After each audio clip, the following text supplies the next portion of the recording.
Let me tune in, lady. I don't think you'll let me tune in. A lot of things are very sad, but they're very true. You know what I'm saying? You know that Little Wayne, Little Wayne. You know, Little Wayne, he was a five new die.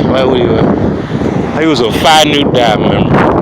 And Big Brother Birdie, and Big Brother Dirty Birdie took him for everything. He was a member, brother.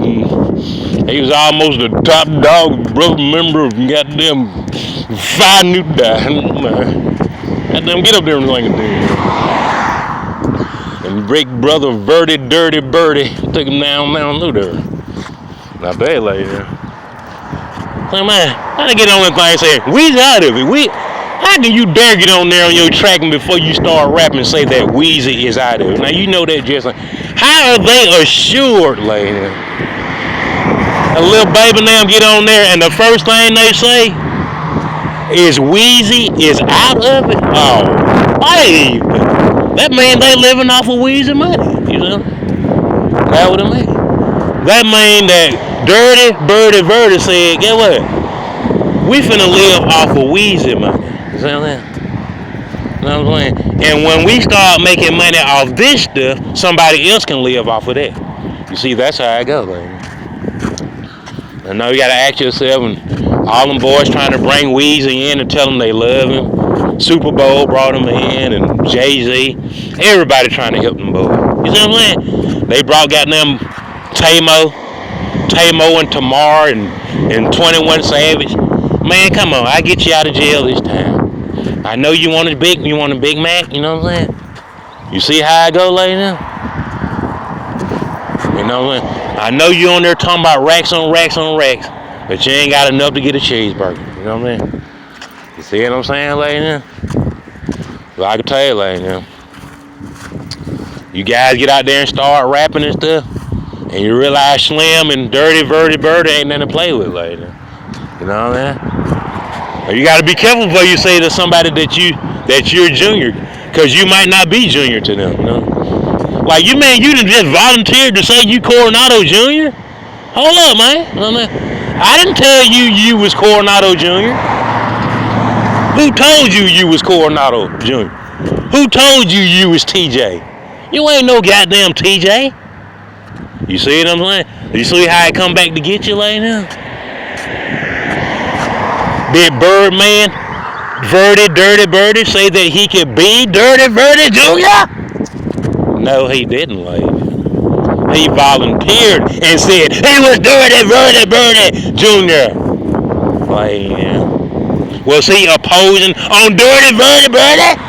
He probably was opposing his will on Dirty Birdie. Not a day. But nevertheless, lady, now.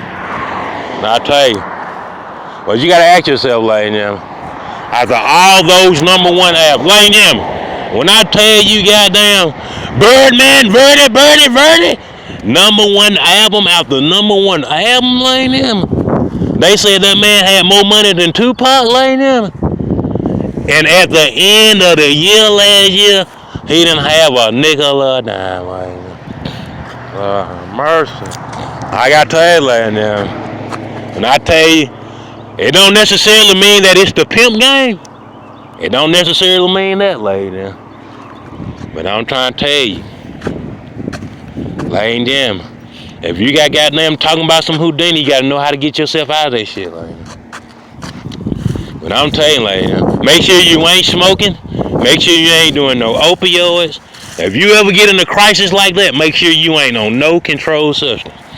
Cause anybody can do your ass dirty then. Think about it.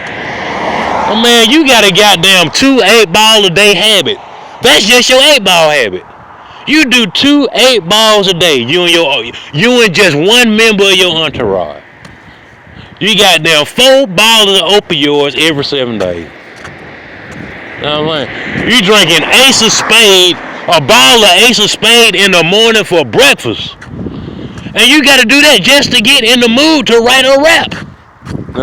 Well, I'll tell you, lady, anybody can be a rapper if you doing that, lady.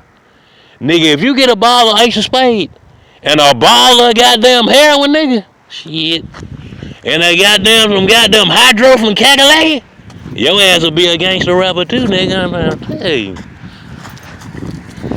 I'm trying. Then you a gangster member with a price on your head, you will be rapping your ass off too, like. It don't take that much. You know what I'm saying? That's a whole lot to get you in the mood, dude. But nevertheless, like, I tell you, I would want to do one of them dubs. When I tell you, them dubs got some good creamy white. Sometimes they got that. It ain't cream, it's like Cool Whip. I just said, man, if I could have just got just one of them dubs, bro.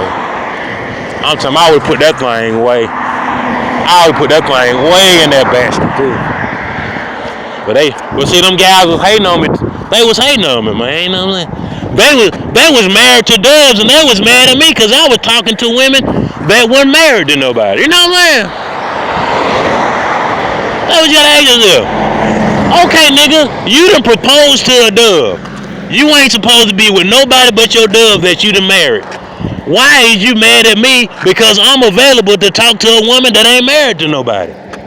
You see what I'm saying? Well, that's what them niggas. When I'm telling you, them niggas was too young to be passing judgment on somebody, they was like that. To put somebody in dire straits for the rest of their life because you was mad, nigga, that was a fatal mistake, man. You know what I mean? I tell my kids, you go to college, nigga, before you call a white man on somebody, nigga, you better be goddamn 35 years old, nigga. You better be pushing 40, nigga, before you call a cracker on any nigga around this motherfucker. But nigga, you finna fuck it up for your family, nigga, if you cross the wrong nigga. You know, look at that. But goddamn, you ain't number 19, nigga, you don't know shit. You know what I'm saying? You don't even know nothing. You know what I'm saying?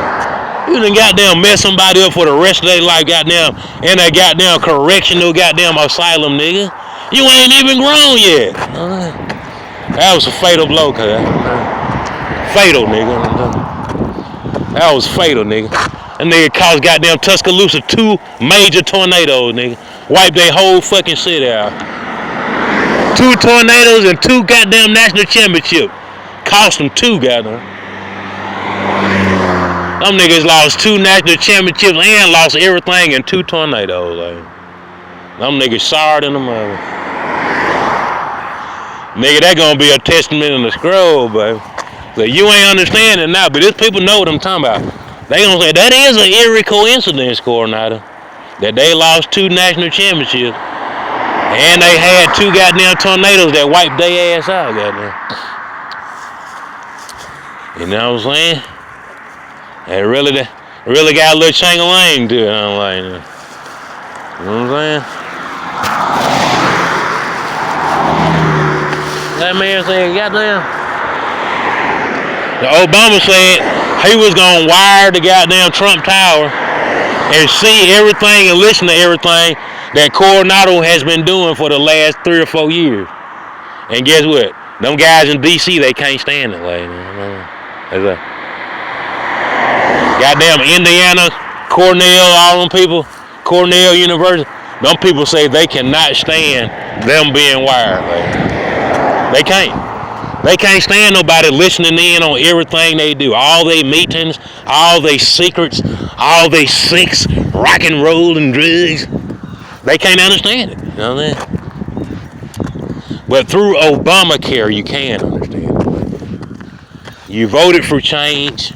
You wanted there to be a difference in between your understanding and your principles, and now it's there. You know, now there's understanding. Now there's a backdoor in your backdoor policy. You know, now there's a rainbow department store in the middle of your shopping center. Because Brother Molly was a good brother. He was full of ecstasy. He was full of that clothing from Foley. That boy had a rainbow coming through that goddamn backdoor policy like no bang, baby, trying to play. That man had plenty of rainbow coming through that back door. Goddamn Brother Molly was a good brother. He got buy 2, get 2 for free down there at Foley. That nigga seen goddamn unicorn, goddamn clover and rainbow and damn. Goddamn Lucky Charm and goddamn Fruity Roll-Up. Nevertheless, like them. I'll tell you, I just can't understand why brothers just didn't want to see me have a good time with a woman, you know what I'm saying? And I look at it and I go back and look at that damn Ray Thornton Road. Go down there at Copeland. That shit look like a piece of shit now. Copeland's fine dining. That shit look like a that shit look like a goddamn research for a thrift store. Brother Copeland, where did they go wrong, man? I just don't know. Goddamn Copeland look like a goddamn swap meet. Consuming hand-me-downs. They just changed that shit from a goddamn restaurant to consuming hand-me-down clothing. I'm telling you. Nevertheless, lady, yeah.